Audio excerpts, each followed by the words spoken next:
ओंकारेश्वर देवताय नमः. ओम नमः शिवाय. ओम नमः शिवाय. अवधूत चिंतन श्री गुरुदेव दत्त. मंडळी, शंका समाधान या कार्यक्रमासाठी मी संगमेश्वर गिरी श्री क्षेत्र ओंकारेश्वर देवस्थान बिलोद्यान जानेगाव इथून आपलं सर्वांचं हार्दिक स्वागत करतो. मंडळी, आज प्रश्न असा आहे की खूप मंडळीने काय विचारलेलं आहे आपल्याला की म्हटले तुम्ही मंत्र साधना म्हणजे नेमकं काय तुमचं, म्हणजे थोडक्यात काय. तुम्ही आजकाल फोन पण घेत नाहीत, जास्त रात्रीचे फोन घेत नाहीत वगैरे, हे सारखेच येतात मला. आणि दिवसा बी तुम्ही टाळाटाळ करतात, असे प्रश्न येतात. आणि आता तर या जवळजवळ ह्या 15 वेळेत तर तुमचे जवळजवळ फोनच लागत नाहीत, ह्या बी तक्रारी आहेत. तर मी या संदर्भात सर्वच सांगतो तुम्हाला, फोन का ना घेत नाही, अगर मंत्र साधना म्हणजे काय करते, अगर ती साधना का करायची, हे पण तुम्हाला सांगतो.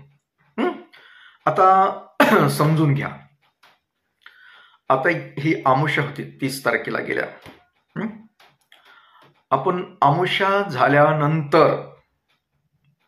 झाल्यानंतर जे पौष महिना लागला, तर या महिन्यामध्ये एक विशेष साधना करतोय मी. विशेष साधना ही एक महिन्यासाठी. आता समजा काल पौर्णिमा होती, आता 15 दिवस झालेत आणि अजून 15 दिवस राहिलेत. अशी कडक साधना आहे की मला फक्त अन्न एक अंदाजे 100 ग्रॅमच खायचंय दिवसाकाठी.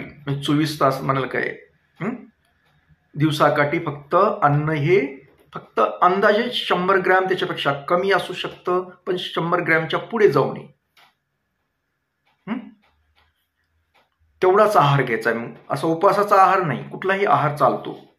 त्यात तुमचं फळ आलं असेल अथवा इतर काही जरी खायचं इच्छा असेल तर तेवढंच खाऊ शकतात. मग कधीही खाऊ शकतात. सकाळपासून रात्री 8 वाजेच्या दरम्यान कधीही तुम्हाला खाता येईल. ही अशी एक त्याच्या मागची एक नियमावली. आणि शिवशक्ती मंत्र एक आहेत, हे मंत्र साधना करायची असते, मंत्र जप करायचा असतो. आपण हे मंत्र जप तर गेले श्रावण महिन्यापासून करत आहोत. आणि या साधनेद्वारे आपल्याला काय भेटणार आहे, काय मिळणार आहे, हे पण सांगणार आहे तुम्हाला. नेमकी ही साधना का करावी लागायला लागली. तर ही साधना का करतो, तर तुम्ही मंडळी मला खूप जोडलेली आहात. महाराष्ट्रातून तर आहेत, पण परराज्यात पण आपले महाराष्ट्रीयन लोक आहेत. समजा बेळगाव साईड इकडं कर्नाटकमध्ये, मध्य प्रदेशमध्ये पण आहेत, काही दिल्लीला पण आहेत, गुजरातमध्ये आहेत,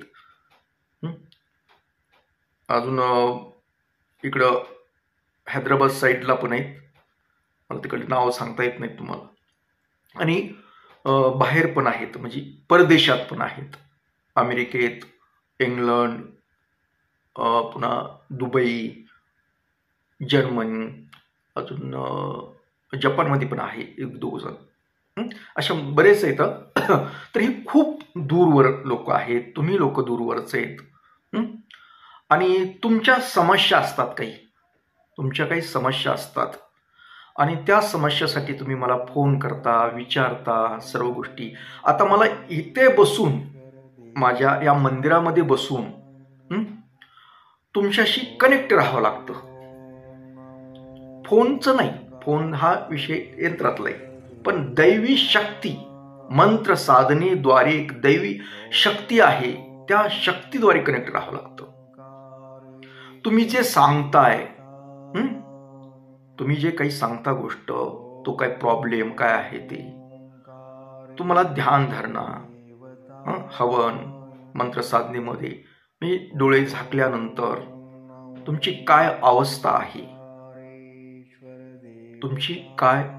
आहे, हे समजतं. हे समजतं. तुम्हाला कशा प्रकारची अडचण आहे, तुम्ही कुठल्या अवस्थेमध्ये चालला आहात, तुम्ही मानसिक ताण तणावामध्ये आहेत का, तुमचं आरोग्य कशा पद्धतीचं आहे, अशा बऱ्याचशा गोष्टी समजतात ही साधना केल्यानंतर. आणि साधना कडक आहे.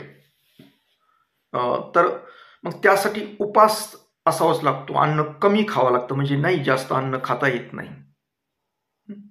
तसं पाहिलं तर मी शुगर पेशंट आहे. समजा मला शुगरचा थोडासा आजार आहे, आईला होता म्हणून माझ्याकडे आलेला आहे. तेवढा मला शुगरचा काही त्रास नाही होत, म्हणजे मी समजा पथ्य वगैरे सर्व पाळत असल्यामुळे.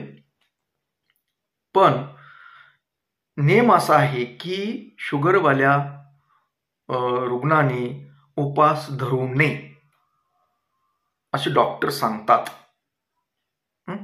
डॉक्टर सांगतात उपास धरू नये, आणि त्याच्यामुळं प्रॉब्लेम येतो, चक्कर येऊ शकते, काही येऊ शकतं, अंधारी येऊ शकते, अंगामध्ये ताकद नसते, अवसान नसते, शक्ती नसते, काही नसतं असं बोलतात. पण माझ्या ओंकारेश्वरच्या कृपेनं तुम्हाला मी सांगतो, मी गेली 15 दिवस झालं, म्हणजे आज 16वा दिवस आहे, मी 100 ग्रॅमच्या वर अजूनही अन्न खाल्लेलं नाही. ते यंत्र चालण्यासाठी माझी तर इच्छा की उपास धरण्याचं पूर्णच, पण तसं चालणार नाही, कारण काही शरीराचा पण विचार करावा लागतो. तर मला त्याच्या आशीर्वादाने, ओंकारेश्वरच्या आशीर्वादाने मला सध्या तरी, आज 16वा दिवस आहे, मला सध्या तरी काही त्रास होणार गेलाय. फक्त परवाच्या दिवशी थोडंसं प्रवासात होतो, आणि प्रवासात असल्यामुळे मी काही सध्या खात नसतोय, मी ते खाण्यात आलतं माझ्या, म्हणजे माझा टाईम नाही खाण्याचा, सकाळचा ते खाण्यात आलं होतं माझ्याकडून, थोडंसं ते आग्रह असतो. आणि चहा एक घेतला होता, त्याच्यामुळं मला ते काय झालं, उभा राहिलेलो, त्याच्यामुळे चक्कर आली. तिथं उभा, म्हणजे गाडीमध्ये गर्दी होती, आणि ते चक्कर, आणि ते उलटी कुठेतरी केली होती आजूबाजूला शीटवर. तसंच असा एक वास आला, भास्करा असा आला की मला उंचळलं असं, म्हणजे आणि उलटी म्हणजे झाली. पण गाडी थांबवली मी, मला उलटी होईल नाही तरी गाडीत करील म्हटलं, त्याच्यापेक्षा मी बाहेर गाडीत थांबवून ते उलटी केली मी. फक्त ते एक त्रास तेवढा झाला. आणि फक्त काय झालं, त्या पोटात म्हणजे तसं झालं ढवळल्यामुळं काही अथवा कशामुळे तरी थोडंसं माझं शुगरचा लो झाली थोडीशी, आणि बीपी थोडासा, म्हणजे तणाव आला मला, आणि बीपी वाढला होता. पण ते लगेच पटकीने दवाखान्यामध्ये गेलो मी, आणि मग ते काय नाही, थोडंसं सलाईन वगैरे लावलं आणि आणला करला. तर ते माझ्या हातानं झालं, कारण सवय नाही मला खाण्याची वगैरे सकाळची आता सध्याच्याला ह्या उपास काळात, तर त्याच्यामुळे ते थोडंसं प्रॉब्लेम झाला. बाकी काहीही झालं नाही, माझ्या अंगात ताकद आहे अजून, ताकद आहे, शक्ती काही नाही, उपासानं काही प्रॉब्लेम नाही झालेला. आज तुमच्याशी आता बोलतोय मी तुम्हाला, तर काही नाही, मी चांगलं बोलतोय का नाही तुम्हाला कळतंय ना, काय जाणवलं थोडंफार. समजा डोळे वगैरे किंचित खाली गेले असतील, तुम्हाला जर वाटत असेल काही थोडंफार, पण मला नाही जाणवत शरीरामध्ये. मला उत्साह आहे, अजूनही उत्साह आहे, काही प्रॉब्लेम नाही. मग आता हे चाललाय विषय की कडक उपासना करायची. हे उपास असा करायचा आहे आणि मंत्र साधना करायची. मग ही का करायची ते मी बोललो की तुम्ही लोक दूर आहेत आणि तुमचं सर्व काही गोष्टी कळतात आपल्याला, म्हणजे तुम्ही कुठल्या अवस्थेत, तुम्हाला काय कुठं काय चाललंय, ह्या सुद्धा गोष्टी कळतात. मग त्यावर काय करावं लागतं, मग तुम्ही ज्यावेळेस मला मंत्र वगैरे करायला सांगतात, मंत्र साधना करायला सांगतात, मग तशा पद्धतीनं मला त्यावर मंत्र करावा लागतो, मंत्र जप करावा लागतो, साधना करावी लागते. आता प्रत्येकाची साधना म्हणजे प्रत्येकाचा जप वेगळा आहे. जशी समजा हे आहे, समस्या आहे, त्या पद्धतीनं ते मंत्र बोलावा लागतो. आणि मंत्र काही वेळेला म्हणजे काही मंत्र असं असतात की मांडी घालून बसायचं, आसन लावून बसायचं, काही मंत्र उभा राहून बोलायचे असतात, काही मंत्र चालत चालत बोलायचे, फिरत फिरत बोलायचे. म्हणजे त्याच्या पद्धतीनं हे करावं लागतं आणि ह्या प्रोसेसला जवळजवळ 3 तास लागतात. आणि ही साधना केल्यानंतर मग तुमच्या समस्यावर मला ते मात करता येते. अगं समस्या सोडवण्यासाठी मला ते तुमच्याशी कनेक्ट व्हावं लागतं आणि कनेक्ट होण्यासाठी ते मंत्र काही असतात, ते मंत्र तर आहेतच, परंतु आपले जी सर्व नवग्रह आहेत हे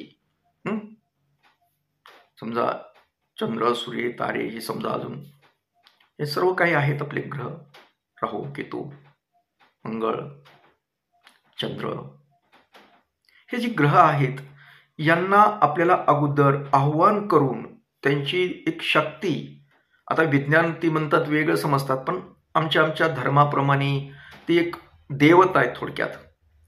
त्यांना आव्हान करून आपण जिथे मंत्र साधना करतो त्या ठिकाणी आपल्याला त्यांना बोलवून घ्यावं लागतं. त्यांच्या मंत्राद्वारे, साधनेद्वारे त्यांची शक्ती आपल्याला आव्हान करून घ्यावं लागतं आणि त्या शक्तीकडून आपल्याला काही गोष्टी प्राप्त करून घ्यायच्या असतात मंत्र बोलून. आणि जरी कुणाला शनिग्रहाचा त्रास असेल, कुणाला राहूचा त्रास असतो, कुणाला मंगळाचा त्रास असतो, तर त्यासाठी मंत्र बोलावा लागतो. प्रत्येक व्यक्तीला शनी ग्रहाचा त्रास असतो, शनी महाराजाचा त्रास असतो, राहूचा, कुणाची गुरुचा असतो, काही असतं, गुरुचं पाठबळ नसतं, काही असतं. मग त्या प्रत्येक व्यक्तीची समस्या आहे त्याविषयी तो मंत्र बोलावा लागतो. त्या व्यक्तीसाठी समजा शनी मंत्र आहे, तो शनी महाराजाचा मंत्र आहे, त्याला शनीची 7.5 असेल, त्याच्यामुळे काही प्रॉब्लेम येत असेल, तर ते मंत्र बोलून त्याला जी 7.5 पासून जे त्रास होतो ते दूर होण्यासाठी मंत्र साधना करावी लागते आपल्याला. आणि तुम्ही दूर आहेत, तुम्ही मंत्र करत नाही, ते मंत्र कोणाला करावं लागते? ते मला करावं लागतात. मग मला मंत्र करायचे असल्यामुळे तुमची मानसिकता, तुमचा मेंदूमध्ये काय चाललंय, काय तुमचं चाललंय, ह्याच्या आणि माझ्या ह्याचा जरा जोड द्यावा लागतो. जसं तुम्ही तिकडे एक मोबाईल आहे, माझ्याकडे एक मोबाईल, आपण कनेक्ट कसं होतो यंत्राद्वारे, तशा प्रकारे ही दैवी शक्तीद्वारे मला तुमच्या मेंदूशी कनेक्ट व्हावं लागतं. म्हणजे मी जरी मंत्र केला तरी ते तुम्हाला पोहोचतो, तुमची समस्या दूर होण्यासाठी. समजा शनिग्रहाचा त्रास आहे तर शनी महाराजांचं मंत्र केल्यानंतर तुम्हाला शनीची 7.5 आहे ते सौम्य होते.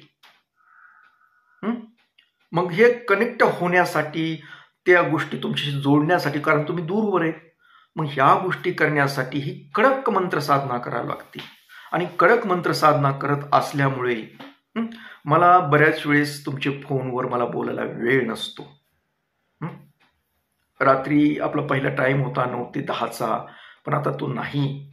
आता सायंकाळी 7 ते 10 पर्यंत मला मंत्र साधना करावी लागते, 3 तास.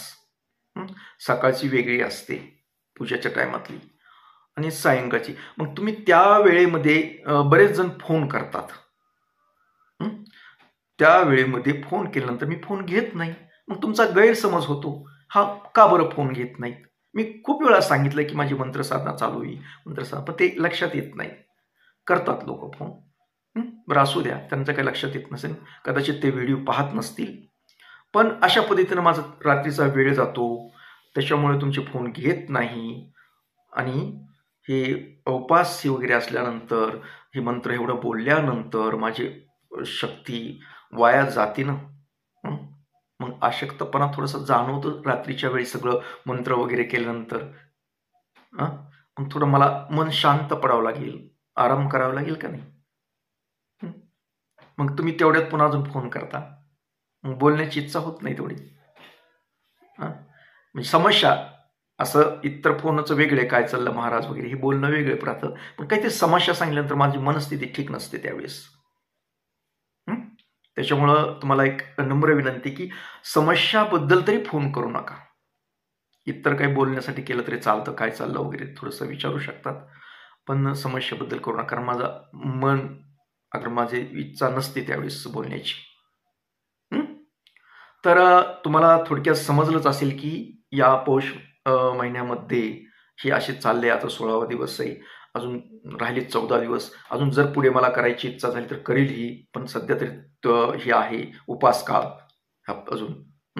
तर याच्यामध्ये थोडंसं मी वेगळ्या ह्याच्यामध्ये आहे. तर तुम्ही काही तशी टेन्शन घेण्याचे काम नाही, तर तुम्ही समजून घ्याल. आणि मला तुमच्या आशीर्वादाची सुद्धा गरज आहे. तुम्ही सहकार्य करा.